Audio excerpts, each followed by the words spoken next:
जय श्री राम दोस्तों। आप सभी लोग श्री राम और माता सीता के पुत्रों के बारे में जानते ही होंगे, लेकिन क्या दोस्तों आप यह जानते हैं कि आखिर माता सीता अपने पति श्री राम के बिना गर्भवती कैसे हो गई? दोस्तों, क्या आपने कभी सोचा है कि एक स्त्री जिसे धरती माता ने जन्म दिया था, जिसे श्री राम ने माता सीता को अपनी पुत्री के रूप में स्वीकार कर लिए थे और जिसे महाज्ञानी लंका के राजा रावण ने भी जीत न सका, वह स्त्री आखिर बिना अपने पति के गर्भवती कैसे हो गई दोस्तों? और यह उस करुणा की कथा है जो माता सीता ने कई वर्षों तक अकेले जंगल में ऋषि वाल्मीकि के साथ रहते हुए भी निभाया था। तो दोस्तों आइए जानते हैं इस वीडियो में इसकी असली पूरी सच्चाई। अयोध्या के इतिहास में एक समय ऐसा आया जब भगवान श्री राम के राज्याभिषेक के बाद अयोध्या सुख शांति और समृद्धि से भर उठी। अयोध्या वासियों के लिए यह स्वर्ण युग था। न कोई अपराध, न कोई बीमारी, न कोई दुख। हर कोई श्री राम और माता सीता के आदर्श शासन की बड़ाई करता था। सीता माता का स्वरूप मानव सौंदर्य और स्नेह का संगम था। लंका विजय के वे अयोध्या लौट चुकी थी और राजमहल में अपनी गृहस्थी में रम गई थी। कुछ समय बीता, ऋतुएं बदली और अयोध्या में बसंत ऋतु का आगमन हुआ। बसंत का वातावरण प्रेम और उल्लास से भरपूर होता है। महलों में फूलों की महक, सरयू तट पर कलरव करते पक्षी और चौगों हरियाली का विस्तार बढ़ी थी। उसी समय श्री राम और माता सीता का वैवाहिक जीवन आदर्श और पवित्र प्रेम का प्रतीक था। उनका संबंध केवल पति पत्नी का नहीं बल्कि आत्माओं का मिलन था।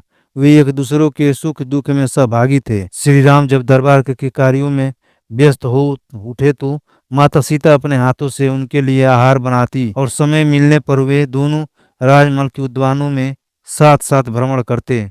कहा जाता है कि एक बार अग्नि मास के शरद पूर्णिमा के अवसर पर महल में विशेष पूजा का आयोजन किया हुआ। पूजा के पश्चात श्री राम और माता सीता ने राजमहल के पिछवाड़े स्थित सुंदर पुष्प वाटिका में बिताया। चांदनी रात, मंद मंद बहती पवन और वनों की मधुर सुगंध उस रात को और भी दिव्य बना रही थी।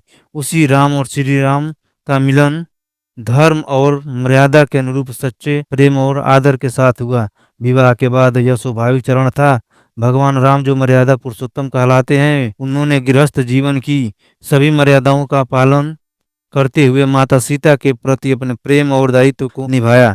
बसंत ऋतु के कुछ ही समय बाद माता सीता ने अनुभव किया कि उनके भीतर जीवन का एक नया अंकुर पनपने लगा है। ऋषि मुनियों के आशीर्वाद और देवी देवताओं की कृपा से माता सीता के गर्भवती हुई और जब यह समाचार राजमहल में फैला कि महारानी सीता गर्भवती हैं तो पूरा महल में उत्सव का माहौल बन गया।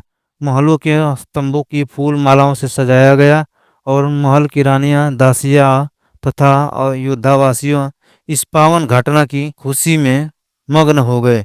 महाराजा दशरथ के समय के बाद यह पहली बार था जब रघुकुल में नए उत्तराधिकारी के जन्म की संभावना जगी थी।